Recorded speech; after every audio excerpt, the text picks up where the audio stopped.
भारत में उच्च शिक्षा संस्थानों में मानवीय मूल्यों और पेशेवर नैतिकता को स्थापित करने के लिए विश्वविद्यालय अनुदान आयोग यूजीसी द्वारा जारी दिशा निर्देशों का क्या नाम है? जल्दी बताइए, क्या है आंसर? बहुत ही बढ़िया सवाल है, अच्छा इंपॉर्टेंट क्वेश्चन है, करिए answer. What is the name of the guidelines issued by the University Grant Commission, that is UGC, to inculcate human values and professional ethics in higher education institutions in India?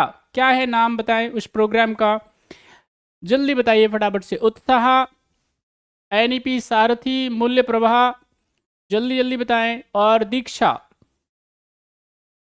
सारे बच्चे answer करिए जल्दी से।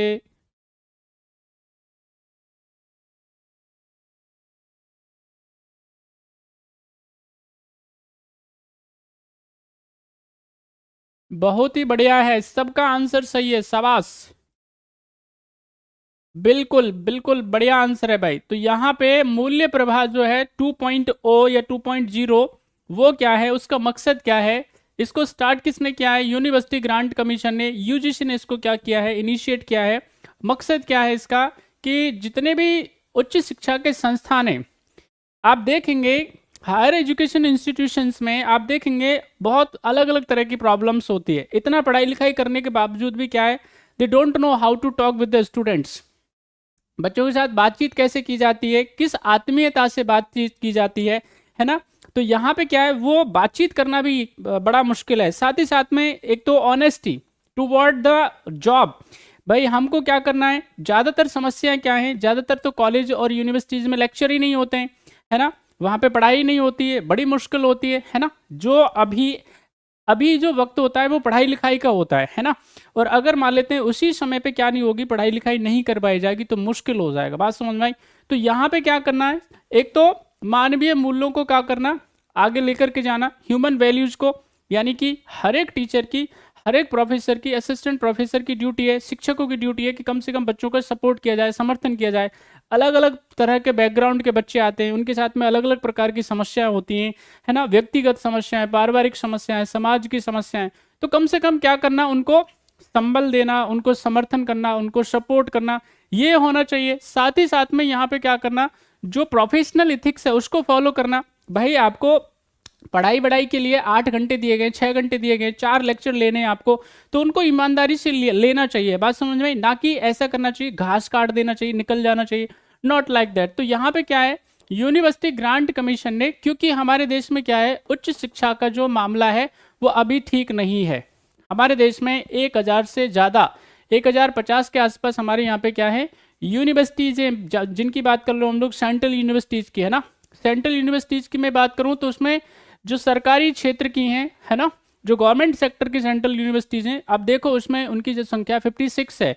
इसके अलावा की जब हम बात करेंगे तो उसमें डीम्ड यूनिवर्सिटी हैं, उसमें प्राइवेट यूनिवर्सिटी हैं, उसमें स्टेट्स यूनिवर्सिटी हैं, दुनिया भर की हमारे यहाँ पे यूनिवर्सिटीज़ हैं। अगर हम कॉलेजेस की बात करेंगे तो कॉलेजेस की हमारे यहाँ पे संख्या में कोई कमी नहीं है। बावजूद उसके क्या है, यहाँ पे हम पूरी दुनिया में 3rd नंबर पे आते हैं उच्च शिक्षा के मामले में, है ना। हायर एजुकेशन के मामले में क्या है, दुनिया में 3रे नंबर पे आते हैं, और विद्यार्थियों के मामले में 2nd नंबर पे आते हैं। हमारे यहाँ पे सबसे ज़्यादा क्या है, उच्च शिक्षा में बच्चे पढ़ते हैं अमेरिका के बाद।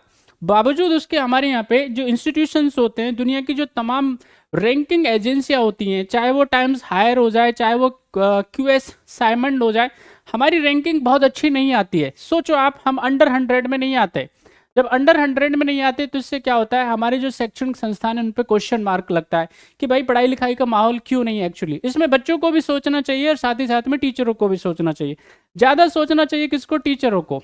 अगर हम बच्चों को चीज़ों को आसान करके नहीं देंगे, बहुत सामान्य तरीके से उनको पढ़ाने का काम नहीं करेंगे, और बहुत ही वर्नाकुलर लैंग्वेज में, जिस लैंग्वेज में बच्चे बात को आसानी से समझ जाएं, तो क्या होगा, इससे पढ़ाई लिखाई का माहौल हो सकता है अच्छा हो जाए, सुदृढ़ हो जाए, बच्चों का इंटरेस्ट पैदा हो जाए। तो मज़े मज़े में क्या है, क्लास होनी चाहिए, बट एक्चुअली में वो हो नहीं पाती है, नहीं हो पाती है। तो फिर बच्चों को क्या होता है, पढ़ाई लिखाई से मोह भंग होता है। हमारे यहाँ पे एक ही चीज़ है, और वो क्या है, कंपटीशन, मार्क्स ज़्यादा लेकर के आने किसी भी तरीके से, जो कि सही परंपरा नहीं है। तो यहाँ पे क्या है, इसी को आगे लेकर के जाना मकसद क्या होगा, मूल्य प्रभाव प्रोग्राम का ये मकसद होगा। तो राइट आंसर क्या है इसका, C is the right answer. Next question, अंतिम क्वेश्चन आज की सीरीज का, क्वेश्चन नंबर 10। जल्दी बताएं क्या है सही आंसर और फिर आगे बढ़ेंगे।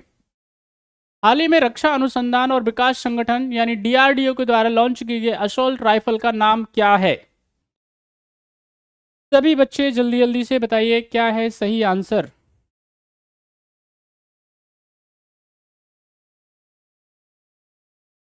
What is the name of the assault rifle recently launched by the defence research and development programme और ऑर्गेनाइजेशन DRDO? क्या है सही आंसर? चलिए, तो जो असॉल्ट राइफल जिसको अभी रिसेंटली बनाया है किसके द्वारा? DRDO के द्वारा, यानी कि defence research and development organisation of India, जो कि हमसे थोड़ी दूरी पर है। उस असॉल्ट राइफल का नाम है उग्रम। तो यहाँ पे इसको क्या किया गया है? उग्रम को बनाया गया है और उग्रम को रिकॉर्ड कम समय में बनाया गया। 100 दिन के अंदर अंदर क्या कर लिया गया है? इसको बना लिया गया है। अब यहाँ पे आप देखेंगे कि ये क्या है? ये सिर्फ और सिर्फ 4 kg की क्या है? ये असॉल्ट राइफल है। इससे क्या होगा? स्पीड बढ़ेगी हमारी सेना की, है ना। अभी तक हम क्या है, हमें अभी AK-203 जो है वो इस्तेमाल कर रहे हैं। इसकी स्पीड भी ज़्यादा है और साथ ही साथ में जब हम बात करेंगे इसकी फायर रेंज के बारे में, तो इसकी फायर रेंज भी क्या है? काफ़ी ज़्यादा है। 500 मीटर तक, ये मान लीजिए आप, है ना, 500 मीटर तक क्या कर सकते हैं? ये दुश्मन को मार गिरा सकती है, अपने टारगेट को हिट कर सकती है। तो इसको बनाने का काम किसने किया है? DRDO ने। और नाम क्या है उस असॉल्ट राइफल का? उग्रम नाम है।